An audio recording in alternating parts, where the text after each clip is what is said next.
მშვიდობის ეთერშია საინფორმაციო გამოშვება რეგიონნიუსი, რომელსაც წარმოგიდგენენ ტელეკომპანიები თრიალეთი, მეგატივი, ბორჯომი და ახალციხის მეცხრე არხი. სტუდიაში მაია იველაშვილი მუშაობს. დღევანდელ გამოშვებაში თქვენ ნახავთ. ქუთაისში მოსამართლეების უვადოდ დანიშვნას აპროტესტებენ. ახალციხის დასუფთავებისთვის ყოველწლიურად მილიონი ლარი იხარჯება. გორის სოფელ ხიდისთავში სასმელი წყალი უსაფრთხო არ არის. ხელისუფლებამ თემი და გააუპატიურა ქუთაისში გოგი წილაიამ მოსამართლეების უვადოდ დანიშვნას ქუთაისში სააპელაციო სასამართლოს წინ პერფორმანსი მიუძღვნა. მინდა მოსამართლეებს მოუწოდონ იქნებიან ახლანდელი სისტემის მონა და იმოქმედონ პრინციპულად განაცხადა მან. ჩუბლებისთვის არაფერი არ მithავს, მე ვუთხარი ადამიანებს ის რაც ხდება ამ წუთას ჩვენ ქვეყანაში, როდესაც დაამტკიცენ უზენაეს სასამართლოს მუდმივი წევრები, ანუ გააშიშვლენ და გააპატიურენ თემით. და გვითხრენ ერთი რამ, თქვენ ხო დედა გაქვთ ნადირები თქვენ თაობას. აი თქვენი შვილების და შვილიშვილების თაობასაც ასეთ უსამართლო ქვეყანაში და კორუმპირებულ და მონა მოსამართლეების ხელში ვაცხოვრებთ. აი ეს გვითხრა ხელისუფლებამ და ვეცადებ პერფორმანსის სახით გადმომეცა და მეთქვა ეს რეალობა ადამიანებისთვის.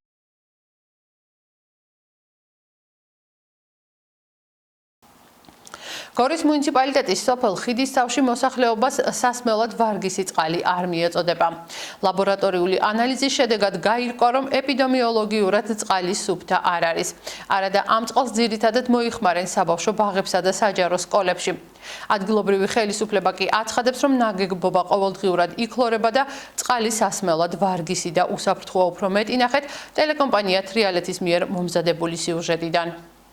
ადამიანის უფლებათაცენც მომართეს ხიდისთავში მცხოვრებმა პირებმა და მათ განაცხადეს, რომ ეჭვი ჰქონდათ, რომ ხიდისთავს მიეწოდებოდა სასმელად უვარგისი წყალი, რამდენადაც დაფიქსირდა მოქალაქეთა და მათ შორის ბავშვების მოწამვლის ფაქტები. ამასთან დაკავშირებით ჩვენ ვიმართეთ გორის მუნიციპალიტეტის მერიას, რომ ეს ინფორმაცია ჰქონდა. ადამიანის უფლებათა ცენტრმა ხიდისთავის სასმელი წყლის ვარგისიანობის გადამოწმების მიზნით სახელმწიფო უწყებებს მას შემდეგ მიმართა, რაც ორგანიზაციას სასმელი წყლით მოწამვლის მცირეწლოვანი ბავშვების მშობლებმა მიმართეს. ადგილობრივები მიუთითებდნენ, რომ სასმელი წყლით მოწამვლის შემთხვევები ბოლო 1 წლის განმავლობაში განსაკუთრებით გახშირდა. როგორც აღმოჩნდა მუნიციპალიტეტის დაქვემდებარებაში მყოფ IP-ის ხელმძღვანელს მოუწერია ჩვენს წერილთან დაკავშირებით საპასუხო წერილი, სადაც იგი ადამიანის უფლებათა ცენტრს ცრუ ინფორმაციის გავრცელებაში ადანაშაულებდა, ითხოვდა ჩვენგან ბოდიშის მოხდას და თან ურთავდა ამ განცხადებას სინჯების საკონტროლო სინჯების შემოწმების აქტებს, რომლის მიხედვითაც ხიდისთავის წყალი არ იყო დაბინძურებული. ადამიანის უფლებათა ცენტრის იურისტმა ალექსი მერებაშვილმა პრობლემის შესწავლისა და მოგვარების მიზნით წერილობით მიმართა გორის მუნიციპალიტეტის მერიას. მერიის საპასუხო წერილში ნათქვამია, რომ ხიდისთავში სასმელი წყლის პრობლემა არ დგას. მერიამ ადამიანის უფლებათა ცენტრთან ერთი სახით ხიდისთავის წყალსადენიდან აღებული წყლის საკონტროლო სინჯების ლაბორატორიული ანალიზის მიხედვით შედგენილ აქტების ასლებიც გადაუგზავნა, რომლის მიხედვით სასმელი წყალი ვარგისია და ის საფრთხის შემცველი არ არის. ადამიანის უფლებათა ცენტრმა გორის მუნიციპალიტეტის მერიის მიერ ხიდისთავის სასმელი წყლის ვარგისიანობის შესახებ მიწოდებული ლაბორატორიული ანალიზის მიხედვით შედგენილი აქტები კითხვის ნიშნის ქვეშ დააყენა და ხიდისთავის სასმელი წყლის ვარგისიანობისა და უსაფრთხოების შემოწმების მიზნით 1 ნოემბერს სურსათის ეროვნულ სააგენტოს წერილობით მიმართა. სურსათის ეროვნული სააგენტოს მიერ ხიდისთავის სასმელ წყალზე ჩატარებული ლაბორატორიული ანალიზის შედეგები მერიის IP-ის მიერ ჩატარებული ლაბორატორიული ანალიზის შედეგებისაგან განსხვავებულია და კრიტიკულად შეუსაბამოა. კერძოდ კი სასმელი წყალი არ არის ეპიდემიოლოგიურად უსაფრთხო. სურსათის ეროვნულმა სააგენტომ აიღო სინჯები სათავე ნაგებობიდან, ანუ რომლიდანაც მთელს მოსახლეობას მიეწოდება წყალი, აიღო აგრეთვე ხიდისთავის საბავშვო ბაღში არსებული ონკაიდან და სკოლაში არსებული ონკაიდანაც სინჯები. შესაბამისად აღმოჩნდა, რომ ეს წყალი არის დაბინძურებული და არ შეესაბამება საქართველოს მთავრობის დადგენილებით გათვალისწინებულ რეგლამენტს და სასმელად არის უვარგისი. გორის მერის წარმომადგენელი სოფელ ხიდისთავში ამბობს, რომ სოფლის სასმელი წყალი უსაფრთხოა და ამის დამადასტურებელ ფაქტად ლაბორატორიული ანალიზის შედეგები მოჰყავს. გავრცელებული ინფორმაციით ჰქონდა ასეთი, რომ მოქალაქემ მომართა განცხადებით, რომ მithom ხიდისთავის წყალი იყო დაბინძურებული, მასთან გაუკეთდა წყალს ანალიზები და რამდენადაც მე ვიცი, დასკვნა დაიდო, რომ წყალი არის უსაფრთხო. სავსებით და შემოწმებული ლაბორატორიული გავლენა და რაც ჩვენზეა დამოკიდებული სისტემატურად იკლორება, იწმინდება წყალი, რომ რაიმე ისეთი არ გაიპაროს, რომელიც შეიძლება გამოიწვიოს რაიმის მოწამვლა და დაზიანება. სოფელი არის ერთ სისტემაზე, ერთი ბასეინიდან მოარაგდებით, ერთ წყალს მოვიხმართ, რომელიც არის შემოწმებული და დასკვნადადებული, რომ წყალი უსაფრთხოა მისაღებად. თრიალეთის მიერ ხიდისთავში გამოკითხული მაცხოვრებლები ამბობენ, რომ სასმელ წყალთან დაკავშირებით პრობლემა არ აწუხებთ. ამ წინებზე ნახეს, აიღეს რა ვიცი რა ლაბორატორია იყო რა იყო და ძალიან მაგარი წყალიაო, ძალიან კარგი წყალიაო. თუ არ მოგვატყუებდნენ არა? კარგი წყალიაო, საუკეთესო. თორე არიან სოფლები ისეთი წყლები აქვთ, რომ რა ვიცი, ბოდიში და საქონელსაც არ დაალენებს ეს წყლები. ძალიან კარგი წყალი ყოფილა, რა გასინჯეს და აქვე აიღეს ისინი რაღაცა ისინი და კარგი წყალი ყოფილა. არა, რაღაცა წლით როგორ შეიძლება რომ მოიძამა. არა ყოფილა ეს შემთხვევა. არა კაცო რა მე კარგავსავდა. ძალიან კარგია. ძალიან კარგი წყალია მე მომწონს და ეგ არ ვიცი. გაიწმინდება, მაგრამ იცი არ დატოვენ. მე ვიცი რომ არ დატოვენ და არა არაფერი ჩვეულებრივ არაფერი პრობლემა არ მიგწნია. არ გამიგია მოწამვლა, იმიტომ რომ ეხლა დაქლორილი იყო. სუნზე ეთყობა რომ სასმელს რომ წყალს რომ მივიდან. სურსეთის ეროვნული სააგენტოს მიერ 2019 წლის 12 ნოემბერს ჩატარებული ლაბორატორიული ანალიზის შედეგების მიხედვით კი სასმელ წყალში აღმოჩენილი სხვადასხვა ნივთიერებების დონე დაუშვებელია. ახალქალაქში სოფელ გულიკამის მოსახლეობას კარტოფილის მცირე მოსავალი და მოწეული მოსავლის რეალიზაცია აწუხებს. გარდა ამისა, დაკეტილი და პატრონის მიერ მიტოვებული სახლების უმუშევრობისა და ორმაგი მოქალაქეობის საკითხის გამოც წუხს. ახალქალაქიდან 5 კილომეტრში მდებარე სოფლის აბსოლუტურ უმრავლესობას ეთნიკური სომხები წარმოადგენენ. ადგილობრივები უმუშევრობას მეკარტოფილეობით ებრძვიან. გულიკამის მოსახლეობას ყველაზე მეტად მოუწესრიგებელი გზების პრობლემა აწუხებს. ადგილობრივების პრობლემის შესახებ საუბრობს ახალქალაქის მერიც. იური უნანიანი დამატებითი სახსრების მოძიების შემთხვევაში სოფელს პრობლემების მოგვარებას ეტაპობრივად პირდება, ხოლო მომავალ წელს სამედიცინო პუნქტის აშენებას გეგმავს. ასფალტ კენიან კოგელ ბილაჩენ. ბალდი თონა მეგა ვანძრებემ. შედანიგე. გამოჩინելու ჩორტარი მანაც. შეშინեցին. ხოსტაბინორ Амбайма меньшиненько. Чё старый аранс шампуер. Рядом в городе живем и никак не можем доехать. От нас требует техосмотр, у нас дороги нет. Всегда ломает машину. Все. Перед выбором все обещают. После выбора от нас никто не смотрит.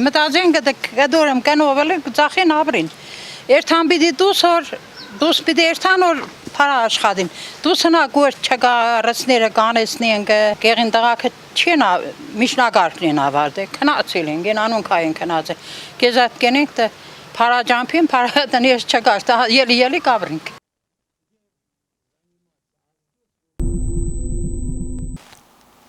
ახალციხის სასუფთავებისთვის ყოველწლიურად ბიუჯეტიდან მილიონ ლარზე მეტი თანხა იხარჯება.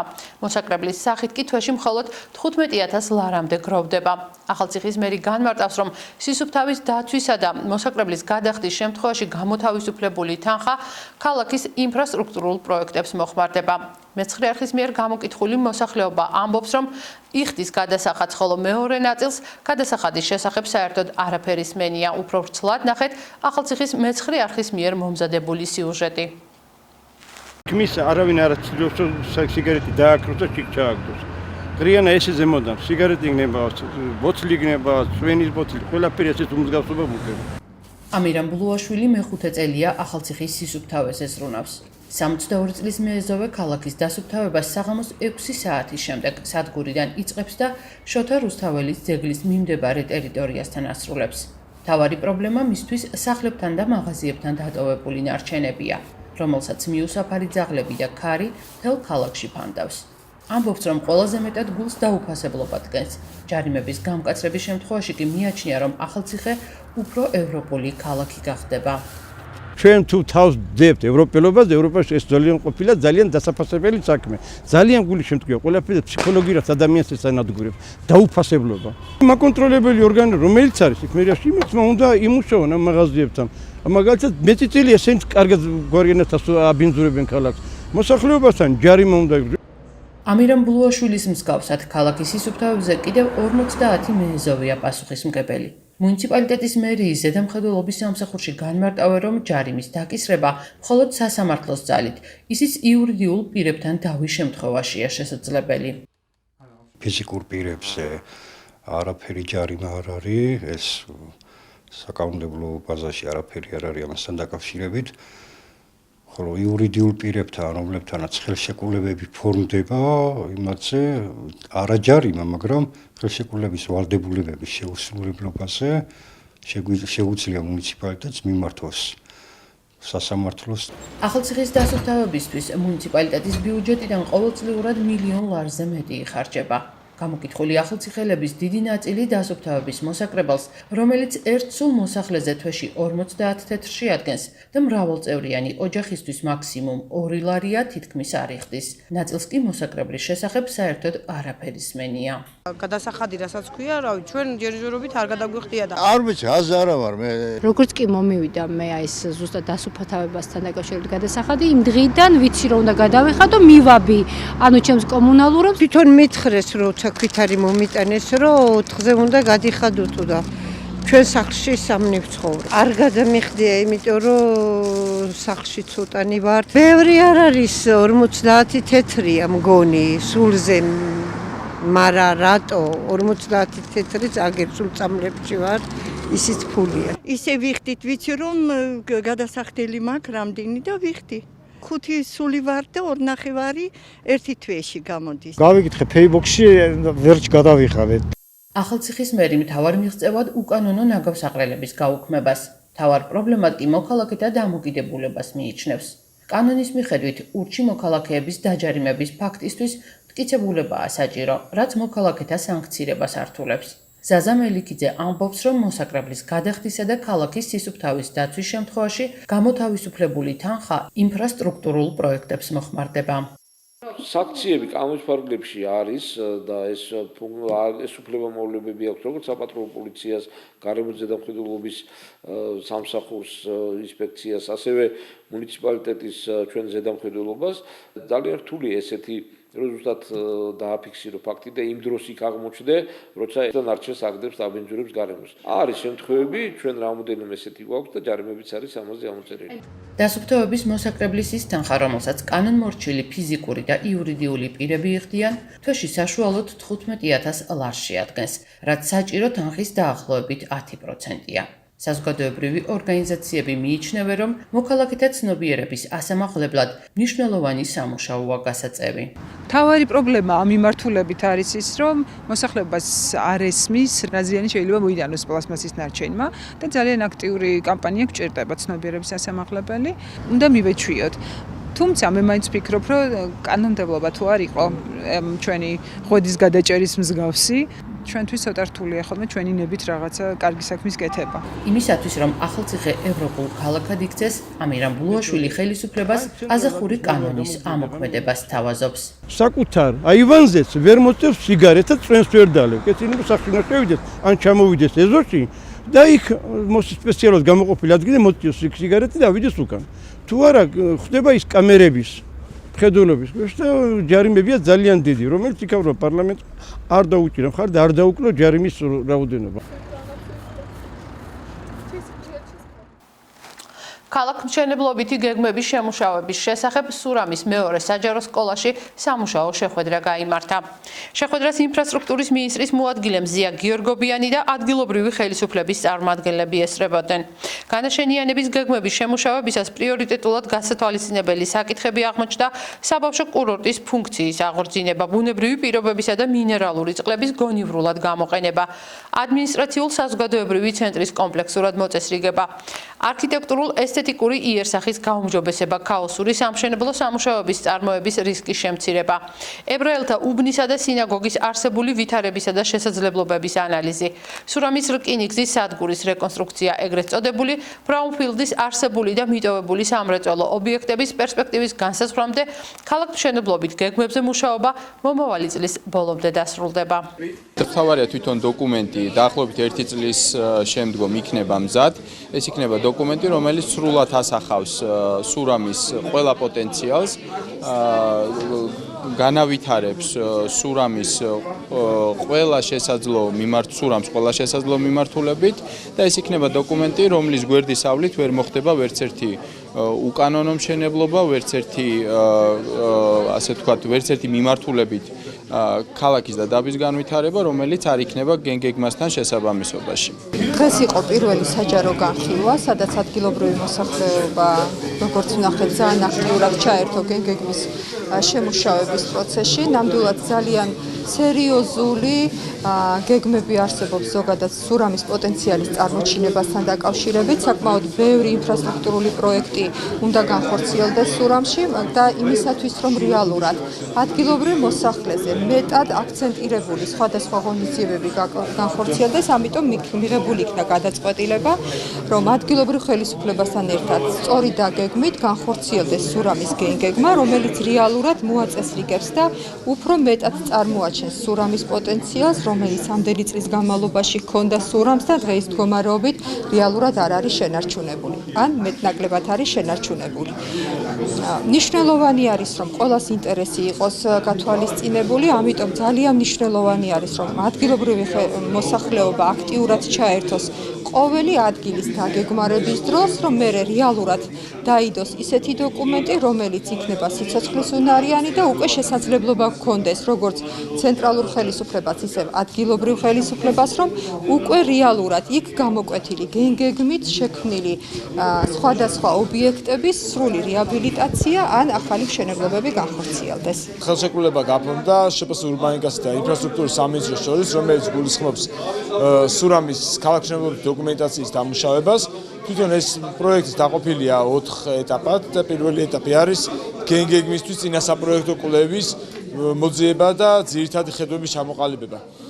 ამ პროექტის ფარგლებში პირველი საჯარო განხილვა მოვაწყეთ დღეს საზოგადოებასთან, ქონა უკვე შეხვედრები საჯარო მოხელეებთან, დაგეგმილი არის პროფესიულ წრეებთან შეხვედრები ამავე დღეებში.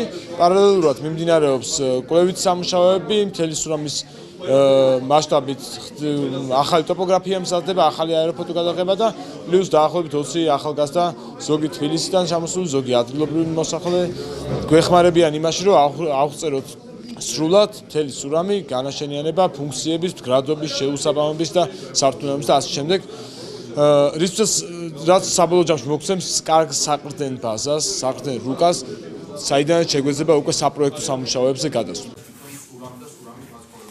ქუთაისში ფუტკრის პროდუქტების საახალწლო ბაზრობა მოეწყო. ტელეკომპანია მეგატივი დაინტერესდა თუ რა პრობლემებს აწყდებიან თაფლის პროდუქტების წარმოებისას მეფუტკრეები. უფრო ვრცლად ნახეთ მეგატივის მიერ მომზადებული სიუჟეტი. კონკრეტულად რა არის საჭირო იმისთვის, რომ ევროპის ბაზარს მოერგოთ? ეს არის აქ მნიშვნელოვანია, რომ თაფლში არ იყოს სხვადასხვა სახის ნარჩენები, ეს იქნება ქიმიური ნარჩენები თუ ბიოლოგიური და ასე შემდეგ. ასევე უნდა ვაწარმოებდეთ სუფთა გარემოში, ეკოლოგიური გარემო უნდა იყოს სუფთა, ასევე ის საწარმო, სადაც ხდება თაფლის გადამუშავება, უნდა იყოს კეთილმოწყობილი და ის ჭურჭელი, რომელშიც ხდება თაფლის გამოხდა და შემდგომი შენახვა, უნდა იყოს შესაბამისი სტანდარტებთან, უნდა იყოს უჟანგავი ფოლადის ჭურჭელი ან სპეციალური პლასმასის ჭურჭელი და ასევე გატანის დროს უნდა გქონდეს დიდი პარტია. ერთი მეფუტკრისათვის ინდივიდუალურად ყველაფერი ამის დაკმაყოფილება და ამ პრობლემის გადაჭრა საკმაოდ რთული არის. ერთ-ერთი გამოსავალი შეიძლება იყოს კოოპერაცია, გაერთიანება რამდენიმე მეფუტკრესი, რომელიც გააკეთებს თავის საწარმოს და ექნება ერთგვაროვანი მიღებული თაფლი, სადაც მოხდება მისი გადამუშავება. ასევე მნიშვნელოვანია, რომ მოხდეს თვითონ ქვეყანაში იყოს აკრედიტებული ლაბორატორია, რომელიც სერტიფიკატსაც აღიარებს ევროკავშირი. კოოპერატივში გვყავს დაახლოებით 300 ოჯახამდე ფუტკრის რაოდენობა. ოღონდაც რეალიზაციის ცოტა პრობლემა გვაქვს და რა ვიცი, დახმარება გვჭირდება ამ საკითხში. არ არის საქართველოში კლიენტი, ვის დაინტერესდება ამ საქმით, რომ თაფლი შეიძინოს გატარასთან დაკავშირებით. მოდიან გვეუბნებიან, რომ ევროკავშირთან მიმართებით ითხოვენ რაღაც სტანდარტებს და ამ სტანდარტებს მიღწეული გვაქვს, იმიტომ რომ რიგიდან ჩამოსული პასუხები არის დადებითი ევროკავშირისთვის, მაგრამ რეალური მყიდველი თაფლის მე არ მინახავს და არც არსებობს ევროპაში. არავინ არ მოდის საერთოდ. ნუ ითხოვენ ეტიკეტირებას, დაფასოებას, რომელიც ძვირადღირებულია ეს დანადგარები, რომელსაც ახლა პირველადი წარმოების მეფუტკრე მაგ დანადგარების შეძენას ვერ შეძლებს. ეხლაც მიდევს სახში დაახლოებით ტონა ნახევარი თაფლი და რაც გავყიდეს აფხულში, ქუჩაში გამოვდივარ რა, ქუჩაში პატარა ასე ლამაზად გადახურული მაქვს და ტურისტები ყიდულობენ გამლელები. პრობლემა პირველ რიგში რაცაა პრობლემა, პირველი პრობლემა არის ქვეყანაში აიგრძალოს ფალსიფიკატორები. იმიტომ რომ ძალიან ბევრია ფალსიფიცირებული თაფლი ბაზარზე და ჩვენ მეფუტკრეები ფაქტიურად ჩავარდილები ვართ. მოგესალმებით, მე ვარ ეკა, ვცხოვრობ საჩხერის მუნიციპალიტეტის სოფელ პერევში, რომელიც არის გამყოფ-ზოლზე მდებარე სოფელი, ეგრეთ წოდებულ გამყოფ-ზოლზე. ჩემი საქმიანობაა მეფუტკრეობა. დღეს წარმოდგენილი მაქვს ჩემი ოჯახის მიერ წარმოებული თაფლი და თაფლის არაყი. მაქვს ჩემი ეტიკეტი და ლოგო, რაც ძალიან სამოყვა ჩემთვის, იმიტომ რომ საზღვრისპირა სოფლებიდან არ ვართ იმით განებირებული, რომ ეს ეტიკეტირებული, ბრენდირებული თაფლი ვაწარმოოთ და გამოვიტანოთ ფართო არენაზე. ეს ეტიკეტირება გამიკეთა გაეროს ქალთა ორგანიზაციებით, საქართველოს ფერმერთა ასოციაცია იყო პარტნიორი, მოვხდი ძალიან მაგარ ადგილას იმათ პროექტში და იმათი დახმარებით, მათი დაფინანსებით ანაგრამამ გამიკეთა ეს ეტიკეტი და ბრენდირება. თუმცა იმდენი გამოცდილება მივიღე ნებისმიერ სურვილს, ვისაც უნდა რომ თავისი პროდუქტი შეფუთოს, დააბრენდეროს და ასე შემდეგ, დავეხმარები დიდი სიამოვნებით.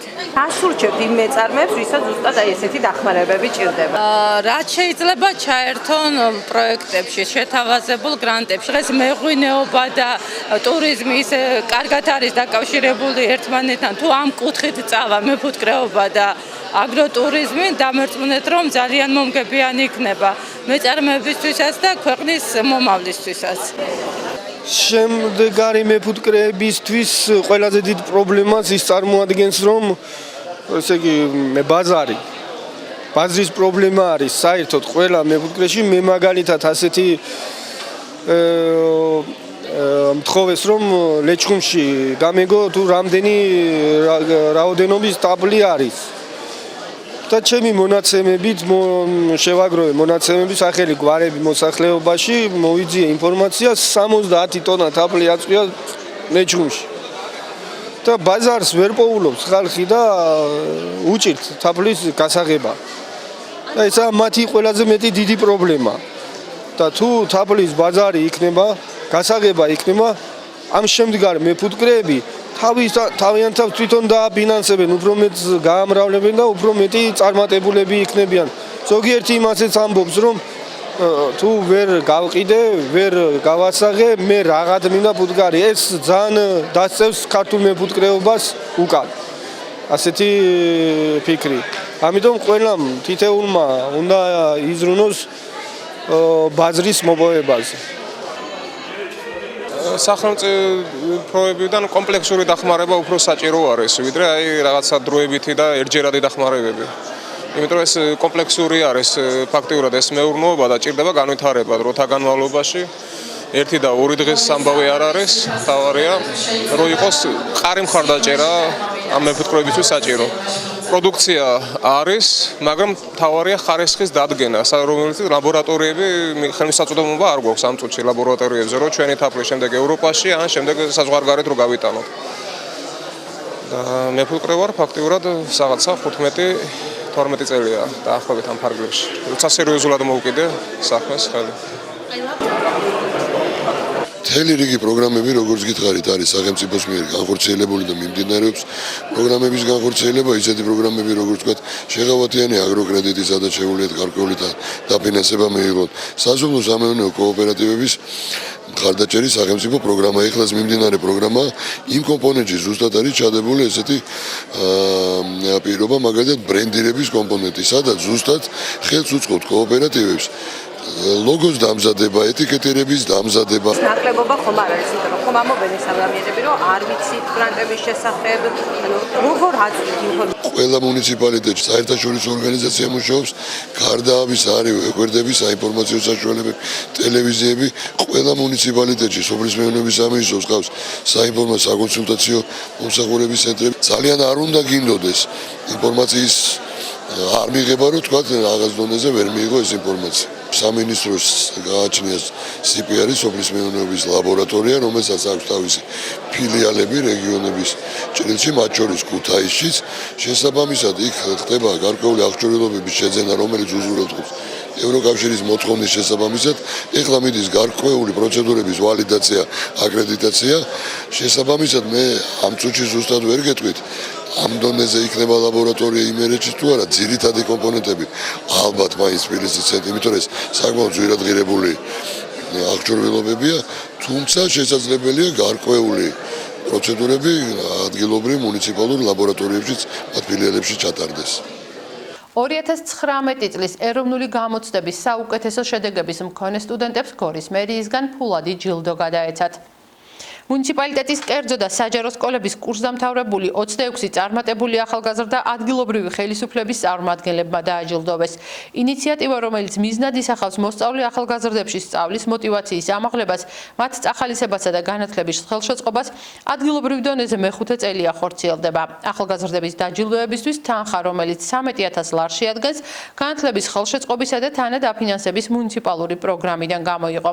სტუდენტების ფინანსური წახალისების გარდა მერია მიმდინარე წელს პროგრამის ფარგლებში 7 საინტერესო პროექტიც დააფინანსა, რომლებიც ხელს უწყობდა მოსწავლე ახალგაზრდობის ცნობიერებისა და მოტივაციის ამაღლებას.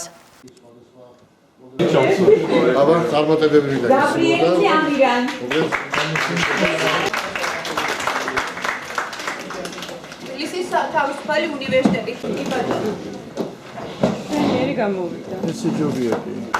თბილისის ივანე ჯავახიშვილის სახელობის სახელმწიფო უნივერსიტეტი. ეტუნაშვილი მანიკო.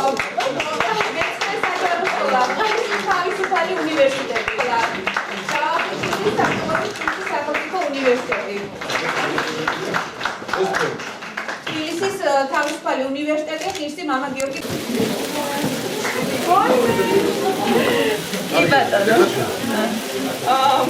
რა თქმა უნდა, ძალიან მნიშვნელოვანია. 26 ბავშვი დავაჯილდოვეთ ჩვენ, რომლებმაც 100%-იანი გრანტი მოიპოვეს და ჩააბარეს სხვადასხვა უნივერსიტეტებში.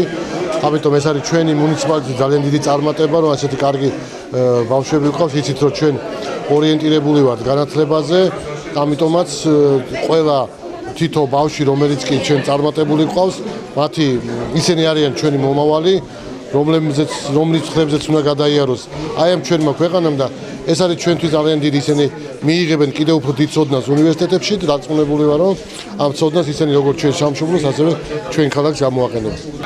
მე ვარ მარიამ ბოთხოზე, დავამთავრე გორის წმინდა გიორგის სახელობის სკოლა ლიცეუმი.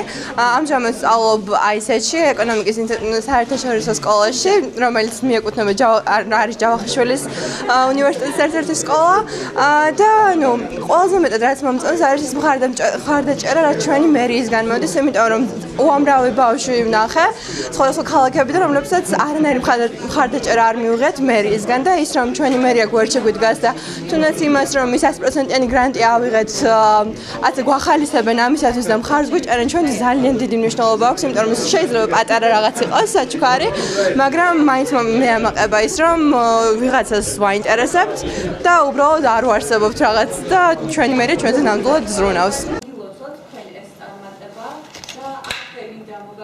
ასეთი იყო 16 დეკემბრის საინფორმაციო გამოშვება რეგიონNews-ი, რომელიც მოამზადეს ტელეკომპანიებმა მეგატივი, ბორჯომი, თრიალეთი და ახალციხის მეცხრე არხი.